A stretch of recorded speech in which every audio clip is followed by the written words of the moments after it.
the way, this cardboard container comes with the purchase of your new cottage. It was given to us in 2005 when my wife and I bought the cottage from Dave and Darlene. Word has it that the contents of this package was passed down from the very original owner of the cottage to each one thereafter. Now that the cottage is yours, I guess this is yours too. Do with it as you like. My wife Vicki and I had just purchased the cottage on Brown Avenue in Mount Gretna at the close of 2012, when their previous owners presented us with this very unexpected package.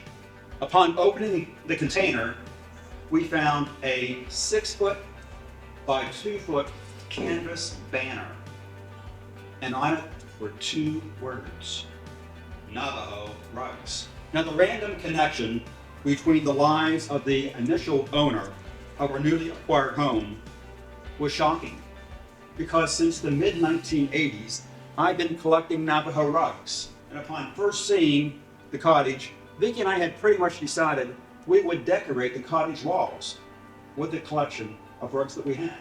Immediately, we were determined to discover the bond between Mount Gretna, the property, and Navajo rugs. The excitement of owning our cottage suddenly increased exponentially. Now, my interest in Navajo rugs started over 40 years ago when I first traveled to the Southwest, but by the end of the trip, I gained an appreciation for the natives' culture, their art forms, as well as came home with a budding interest in Navajo rugs.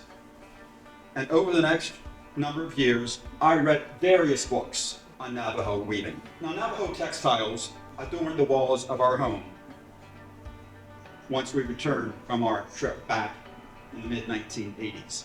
But as often happens in life, family responsibilities, professional responsibilities limited the amount of time I could devote to my passion. A divorce resulted in the division of our accumulated art pieces, and my share of the rugs were rolled up and stored beneath my apartment bed. When Vicki and I met in 2004, I was pleased to learn she shared my interest in Navajo textiles, and we agreed the rugs would come out of storage and become part of our home decor. 8 years later, Vicki and I became empty nesters when our youngest son headed off to college, and we no longer needed a huge home. When our home sold, our realtor suggested we give Mount Gretna a try until we found our next landing spot. We rented a place late in the summer of 2012, and as it turned out, that rental was fully furnished, so my rugs returned to storage once again. Now, after considerable searching and discussion, Vicki and I agreed to build a log cabin in the mountains of central Pennsylvania. However, our plans soon changed. We found ourselves swept away by the spirit of Mount Gretna. We've been charmed by the forest canopy, the quaint cottages, the area's rich history, and the welcoming community. We began exploring and considering every available cottage in Mount Gretna. One day, when walking around town, Vicki noticed a house and remarked, "You know, if that little red cottage on Brown ever becomes available, I sure would like to see it." Not a week later, we received a call from our realtor saying, "I think I found a cottage for you that you just might like." The property she had in mind was, of course, the one we had just unintentionally named the Little Red Cottage on Brown. Following the purchase of our cottage, Vicki and I began looking for clues that would help us uncover information about its history, the original owner, and the connection with Mount Gretna. 3 events strike me as being significant in our search for answers. First, while renovating the cottage, Vicki scoured the internet, locating census records and several articles revealing the notoriety of W. Theodore Whitman, the individual listed on the 1906 deed. Second, we visited the Lebanon County Historical Society, where we informed the curator of our desire to find information about Whitman and her cottage. He looked at us and he said, "Well, quite frankly, I don't think you're going to find anything here, but you're welcome to look in the card catalog while I searched my digital files. Within minutes and nearly simultaneously, we each came upon a discovery of a folder in a back room that contained articles and a trove of pictures associated with not only the cottage, but Whitman himself. Third, Vicki and I traveled to the Southwest, where we actually stayed with a Navajo family on the reservation, visited trading posts, explored historical sites, and of course, acquired a few more rugs. Now, my interest in W. Theodore Whitman began when I learned he was the owner of our home. In October 1906, Whitman purchased Lot 91 from the Pennsylvania Chautauqua for a grand sum of $50. The Whitmans named their cottage Heart's Content. Now, the original dwelling, as seen in this picture, was destroyed by a fire in 1907. However, by 1913, it was replaced by a craftsman-style structure. The kid house traveled to Mount Gretna by train, and it was hauled up a steep hill by mule and wagon. Now, the picture on the left was taken in 1922. It depicts the exterior view of the rebuild. Discovering the interior photo, the one on the right, and seeing the Navajo rug beneath the mission chair propelled me to learn more about Whitman and sparked my desire to find and talk with other Mount Gretna residents to find out if they might own Navajo rugs. Now, historical accounts paint Whitman as an accomplished breeder of chickens, an esteemed poultry judge, and an enterprising individual. Here's part of an article taken and written in 1913. Talks about how Whitman was born in 1868. As a small boy, he was interested in poultry. Later, he became a poultry judge with a national reputation. He authored several books on poultry keeping, and for years he served as the superintendent of poultry in the department for the Greater Allentown Fair.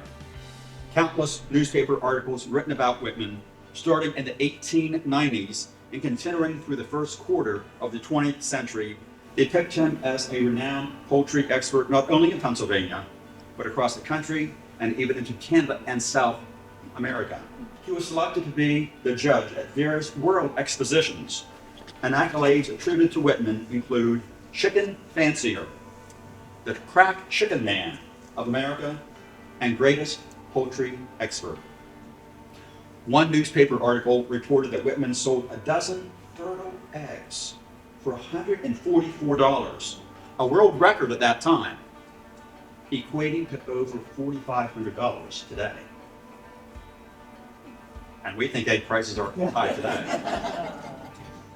Now, Whitman's first known association with Mount Gretna is found in the Reliable Poultry Journal, dated 1898. This article indicates that Whitman gave a lecture at the poultry show at the Farmers' Encampment. His talk was entitled, "Do Fancy Poultry Pay?" A 1909 book authored by Whitman, entitled 12 Months' Work in the Poultry Yard, has been identified by Scholar Select as culturally important, part of the knowledge base of civilization, and one that should be preserved and reproduced. By the early 1920s, and now in his 50s, Whitman had developed a new interest, collecting Navajo rugs. And in 1926, it is reported that Whitman had made 6 trips to the Navajo Indian camps of New Mexico and Arizona. 2 years later, Whitman was organized as owning one of the finest collections of Navajo rugs on the East Coast. By March 1927, Whitman had begun advertising and promoting his rugs in local newspapers. Similar marketing continued for the following 2 decades. After Whitman died in 1941, his obituary provided a glimpse revealing how he spent his later years on his hobby of collecting Navajo rugs. I quote, "On covered wagons and mules, he visited much of the interior, bartered and traded with Indians, and even lived with them in order to learn their habits, taboos, and lore, knowledge which would enhance his appreciation of their weaving arts." Now you might be wondering, how and when did the Dene, that's what the Navajo call themselves, the Dene, first take up weaving?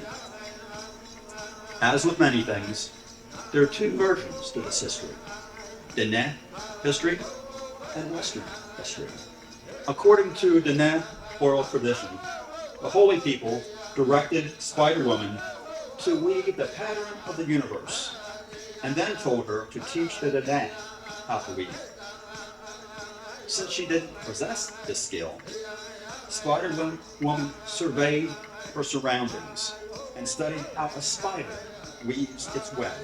The holy people also instructed Spider-Woman to enrich her weaving through the use of prayers, songs, and ceremonies. Likewise, the holy people instructed Spider-Man how to create a weaving loom to make also weaving tools.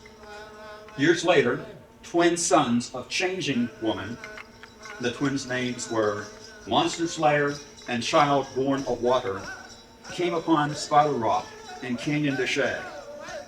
There, the twins discovered a hole in the ground, and when they descended a ladder made of yarn, they found Spider-Woman weaving. Now an accomplished weaver, Spider-Woman offered them her gift of weaving. With the help of Talking God, the twins shared the knowledge of weaving with the Diné. Now, non-Navajo scholars assert that weaving began long before the Navajo migrated to the Southwest, and hundreds of years before the Spanish arrived. The Pueblo people were the first to use this art form. Instead of using wool, they used cotton, which they grew. Upon the arrival of the Spanish in 1598, Shiro sheep were introduced to the Southwest. These Shiro sheep were small with long, silky wool. Perfect for weaving, the wool came in a variety of colors: dark brown, tan, and cream. While many of these creatures look very unique, having up to 4 horns, they were well suited and thrived for the harsh climate of the Southwest.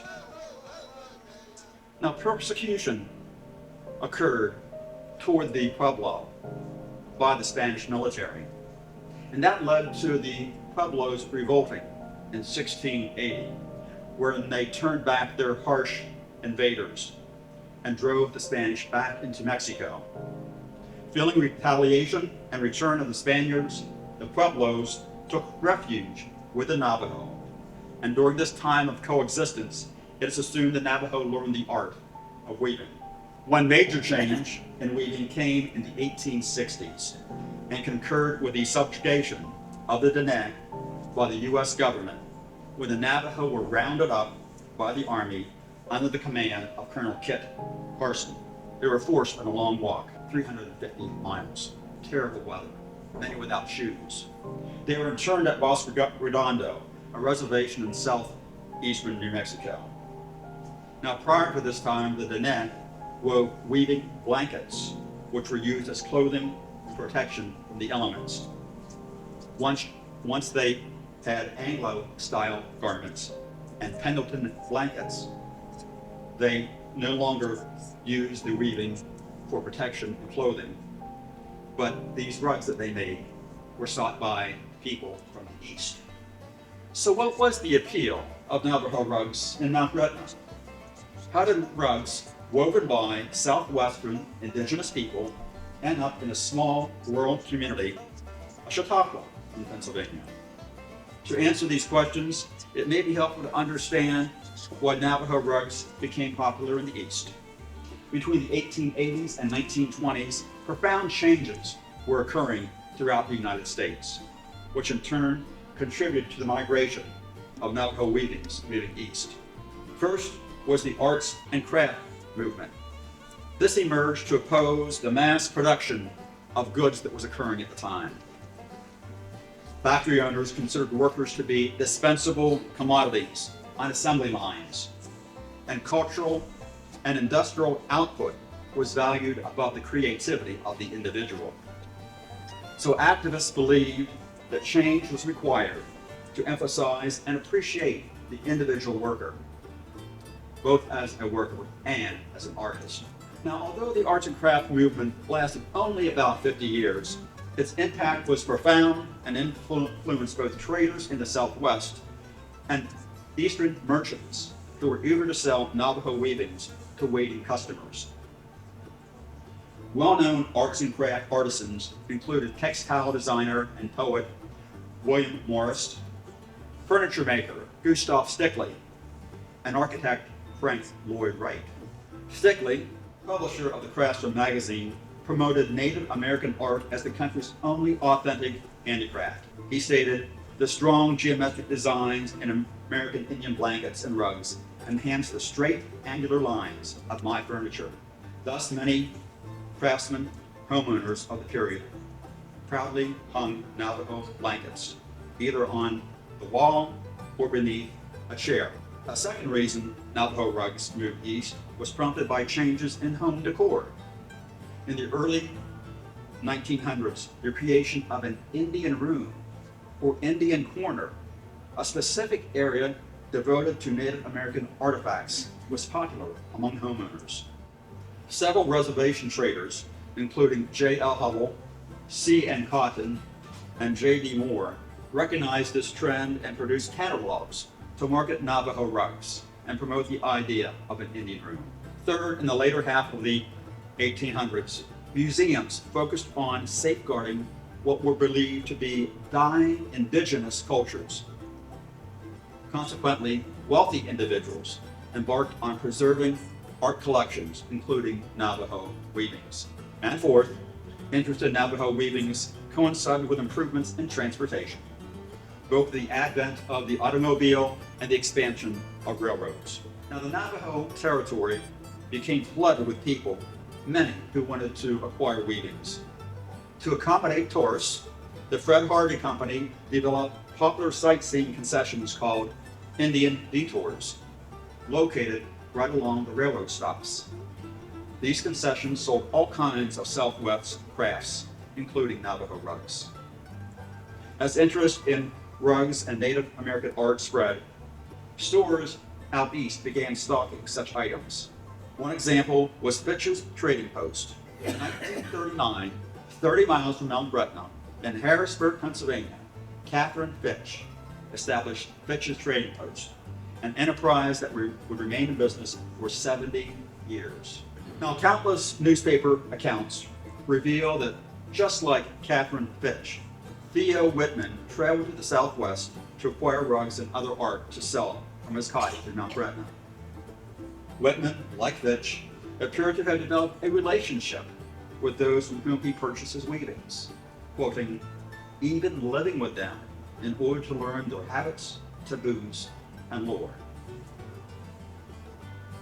One wonders what he might have learned while he lived there. Where might he store all these rugs in his cottage? How were they displayed? And what was the extent of his own personal? Basically, I understood him as having two careers, one in poultry and one as a seller of Navajo art. Newspapers described him as penologist turned Indian trader. However, further findings revealed I'd only scratched the surface of this interesting man. We humans are interesting creatures, aren't we? Ask any of us who we think we are, and our responses are no doubt quite different from how others view us. Theo Whitman was not unlike the rest of us. Several stories and accounts provide a glimpse of who he really was, the experiences he endured, how he was regarded by others, including his daughter, neighbors, and the larger community. Whitman's first passion, poultry breeding, nearly came to a premature halt just 3 years into the 20th century, when he was just 35 years old. One September morning, Whitman checked on his chickens and discovered that many of them were dead. While conspiracy theories were inferred, authorities determined, quote, Mr. Whitman certainly didn't throw anything poisonous on his lot, and the birds were poisoned maliciously. The commentary concluded, Whitman is so discouraged that he declares he will quit the raising of chickens. Despite professional success and worldwide notoriety, Whitman was far from immune to additional personal tragedies. On November 11, 1907, while at residence in Mount Gretna, Whitman and his family narrowly escaped from cremation, resulting from a fire that destroyed their cottage. The article states, The family was seated in the kitchen when they heard a noise, only to find a blaze under the open fireplace.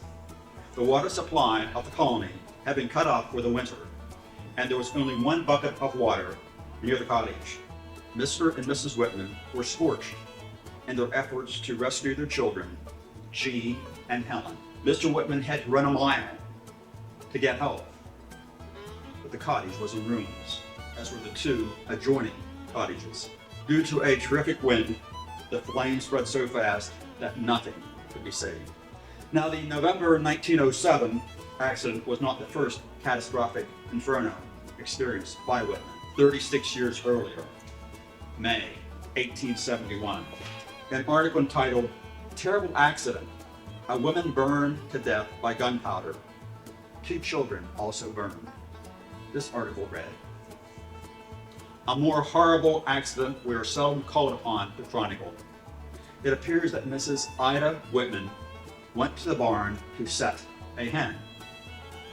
While taking down the toolbox, some matches ignited the gunpowder, which set her clothing on fire.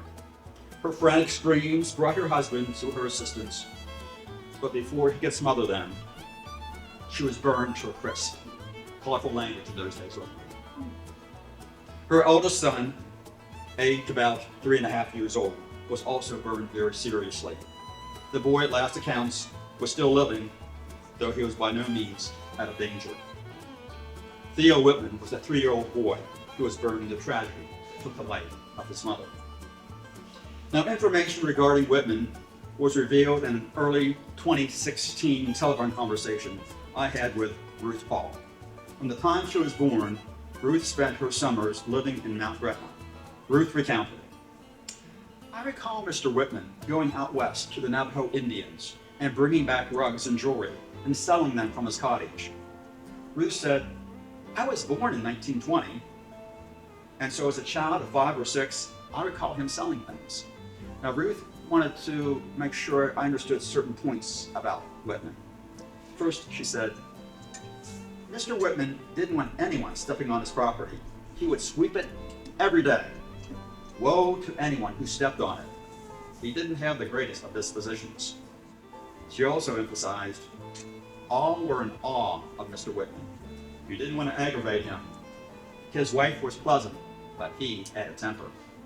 Later that summer, July of 2016, I had the privilege of meeting Ruth Paul in person. Again, we engaged in conversation about Whitman, and Mrs. Paul shared a story that appeared to be amazingly fresh, if not raw, in her mind. She recalled playing a card game with the Whitman family. "Mr. Whitman said I cheated. Now, my mom told me and taught me never to cheat. I left that house and I never went back. I never went back." Whitman's disposition and ire was known to others in addition to Ruth Paul. When writing her family's genealogy, Helen, daughter of Theo, wrote this, "We courted for a few months, but when my temperamental father tried to discourage our relationship, believing John too bohemian for me, we traveled to Philadelphia and we eloped. We returned to Mount Gretna and told no one our secret and lived for a brief amount of time separately. Soon it was the month of the year when my father packed up the family, moved us to Mount Gretna for the summer. And saying goodbye, my husband John, encouraged me to be strong against my father's inevitable temper and his dictates. Just a few days later, I sent John a telegram announcing my immediate return to Allentown and my intentions to end the masquerade that hid our marriage. As expected, my father had slipped into one of his demanding moods, and emboldened by John to be firm, I blurted out the fact that I was now a married woman, legally emancipated and no longer required to submit to my father's whims. 2 days after Whitman's death, the Morning Call printed a tribute article entitled, "He Shall Stand Before Kings." You're going to talk about a completely different individual here. Here, Whitman was praised for his commitment in initiating and prospering his 2 greatest passions, poultry breeding and Navajo weaving. The article went on to say, It was characteristic of Mr. Whitman that in everything he did it well, and to which he turned his hand. In the early days, he engaged in poultry breeding, and at once he was determined to make the best breeds. He did so right away. In recent years, he developed first as a fad, and then as a business, the collecting of Navajo rugs. Here, again, he was determined to be the best in what he did, and he abundantly succeeded. Enologist, chicken fancier, revered community stalwart, esteemed expert lecturer, entrepreneur, Navajo rug collector, Indian trader, renowned poultry judge, fire survivor, target of jealous vandals, feared neighbor, and father. Indeed, W. Theodore Whitman was a noteworthy and multifaceted individual. Now, when helping me with my PowerPoint presentation, more accurately, when creating the PowerPoint presentation for me, Vicki added a couple more words to the slide. Now, I overruled her, but from what we recently learned about Theo from his grand-nephew, perhaps Vicki's comments were spot on. You see, Theo's relatives shared several stories about his ancestor and confirmed that Theo was quite a cantankerous man. To mention just one, Mrs. Whitman, having come from an English background, enjoyed the practice of drinking tea. Theo didn't approve of this.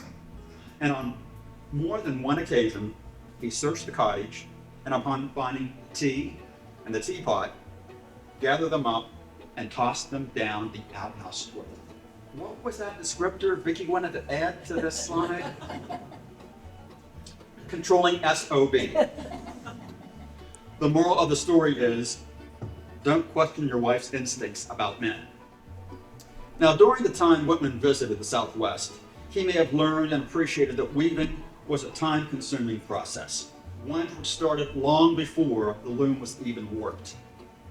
In Navajo society, while ownership of the sheep was the primary responsibility of the women, raising sheep was a year-round endeavor and involved the efforts not only of the weaver, but others as well. When the women were shearing and preparing wool for weaving, their children were often responsible for herding the sheep, and loom construction was done by the adult male of the family.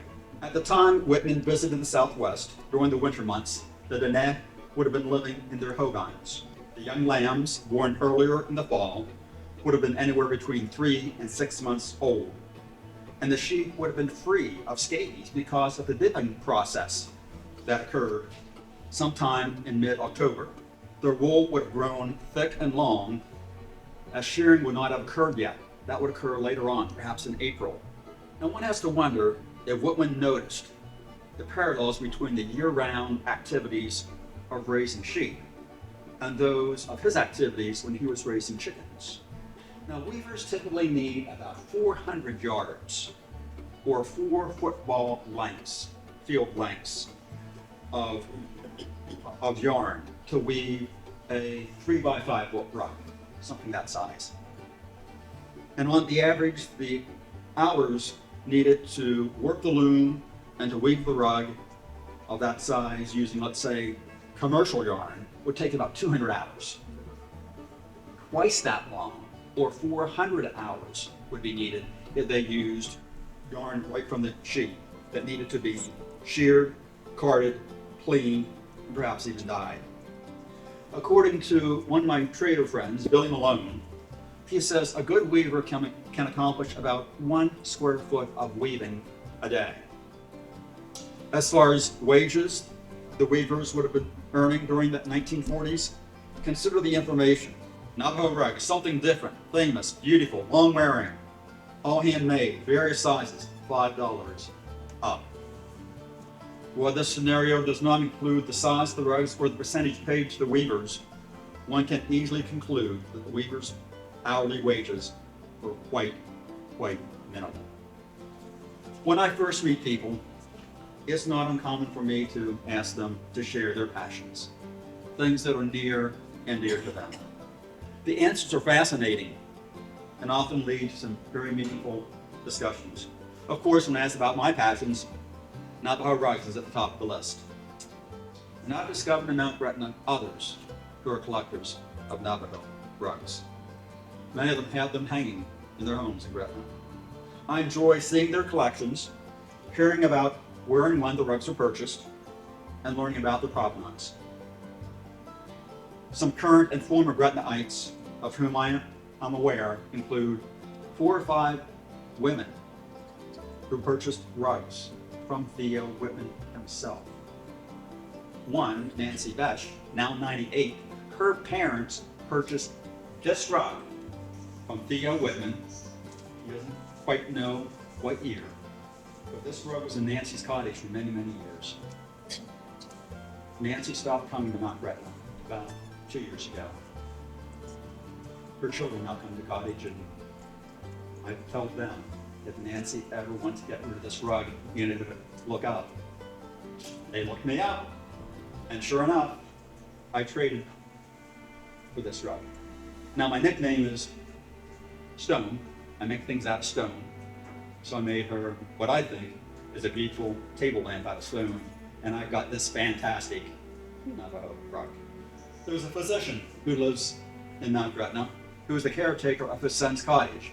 And inside this cottage are 9 Navajo weavings. Then there's a former cottager whose rug collection is housed at the Fralin Museum at the University of Virginia. Now there's 2 Mount Gretna rugs and their stories that I want to highlight today.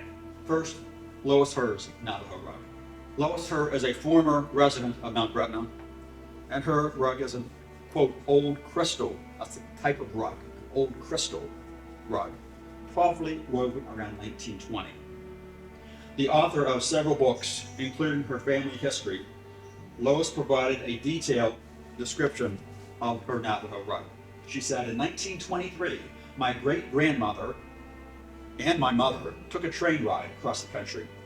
On the way, they stopped at several fresh harvey houses.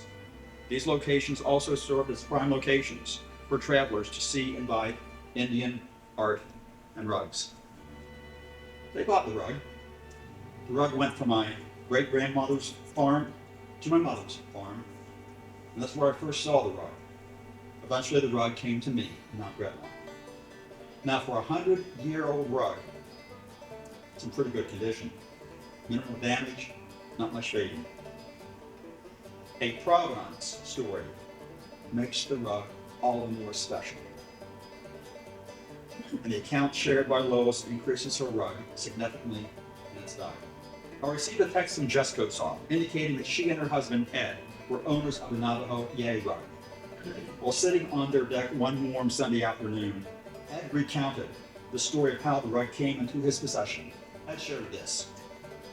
My family moved from Pennsylvania to the Southwest and lived in Scottsdale, Arizona from 1963 to 1965. While there, my father served as a general contractor for a company hired to construct a Holiday Inn. One day, my father and his carpenter friend happened to be at the Kayenta trading post where they purchased a Navajo rug. My father brought it home as a gift to my mother. The Kossoff stay in Arizona was short-lived when Ed's father came down with a severe case of valley fever, and his mother dearly missed her Quaker roots and longed to return to Pennsylvania. 10 years ago, Ed was gifted this rug and it continues to hold significant sentimental memories for him. When he looks at the weaving, Ed claims it reminds him of his childhood, a quieter time in his life, of the warmth of the desert and the cold that combats the cold temperatures of the East. It also reminds him of her, his mother, and her love for the Southwest. Now, once Theo Whitman had returned from his buying trips to the Southwest, hung his 6-foot by 2-foot banner and advertised in the local newspapers, the Little Red Cottage on Brown was transformed into a place of business. One can only wonder about the number of rugs, the styles, the sizes he had. What rugs might have embellished his floors and walls, or those of the cottages of his neighbors? Now, did any rugs decorate the cottage after Mrs. Whitman sold the cottage? until Vicki and I bought it in 2012? Or were we the first to reintroduce Navajo rugs to the cottage? Currently, there's 20 Navajo rugs of various sizes and dimensions in our cottage. I'll show just 2 of them and show the stories behind them. Now, to learn more about my collection and other rugs in Mount Gretna, I think Sherry did say I did write a book. Now, my former wife and I purchased this 40 by 65 storm pattern rug in the mid-1980s at Richardson's Trading Post in Gallup, New Mexico. Now, what makes this purchase memorable is what occurred after we departed the store. I recall our elation as we walked to our parked car. When approaching an intersection, 2 police officers rushed toward us and apprehended 2 men following close behind us. While one officer dealt with the potential assailants, the other explained that the police had been staking out this area as previous customers had been followed and the purchases had been taken from them. The officer encouraged us to immediately proceed to our car, as nightfall in Gallup tends to be a dangerous place for visiting tourists. Now, I purchased this custom pictorial rug from Ruth Ann Contract. Now, whenever I first see a weaving, I think of 5 factors. 5 factors I consider: size, tightness of weave, condition, age, and artistic merit. Always they slide. Some rugs are fantastic in all 5 categories. Others, 1 or 2. Now, this rug, while very nice, it's not extremely large. It's not tightly woven. It has some condition issues. It's not all that old, and artistic merit's okay. Again, it's the story behind the rug that makes this one so special. You see, in October 1955, Ruth Ann was 9 years old. She traveled with her parents and paternal grandparents to Pasadena, California, to visit friends. Her father and grandparents stayed a bit longer and drove home through the Southwest. While traveling through the Navajo reservation, they admired the weavings they saw and commissioned this rug. H stands for the last name, Hollinger. In 1956 notes the year they were traveling through the reservation. Over the years, several members of Ruth Ann's family enjoyed the rug. Dwelling was given to Ruth Ann, where she owned the rugs for 25 years. I was fortunate to first see this rug and share my passion with Navajo rugs when Ruth Ann was selling her house. My stepson and his wife wanted Vicki and me to go with them to check out the house because they were interested in the house. They ended up buying the house. Guess who ended up buying the rug? Frequently, it is the story and the journey of the rug that makes the weaving a treasure. While this is a simple, personalized pictorial rug, it holds a memorable story. Now, 40 years ago, I became interested in Navajo rugs because of their striking visual appearance. The variety of colors, the complex weaving techniques, the long hours devoted to raising the sheep, shirring, carding, spinning, dyeing, weaving. Each phase impressed me. As a result of the weaver's vision, effort, and great skill, appealing textiles emerged. Weavings unique to the Danang, with a depth of history spanning hundreds of years. Navajo weaving has continued to evolve over time, from blankets wrapping people for warmth, to rugs spread on floors, to prized art displayed on walls. Once discovered by Anglos in the East, fascination of Navajo rugs multiplied. For me, that fascination continues today and was a major impetus in the writing of my book. Among other things, the book I wrote is a compilation, a journey of stories, not just the manner in which the Navajo rugs gravitated to Mount Gretna, and also the noteworthy life of Theo Whitman, but my own journey. As writing progressed, my understanding of Navajo history, beliefs, culture, and values was changed and transformed, and with enhanced awareness, my appreciation for the Danang increased. Likewise, I have drawn by impressions of Theo Whitman. Initial research revealed information about his esteemed professional life. Digging deeper, I discovered reflections by people who knew him and painted a picture of his personality, his moods, and his manner. Indeed, humans are multifaceted. and like the rest of us, perhaps Whitman's personality was equal parts ego and remorse. Over the 4 years of writing my book, I realized that my initial romanticized view of Navajo weaving and the settling of the Southwest was naive at best. And no doubt, my current impressions will continue to evolve.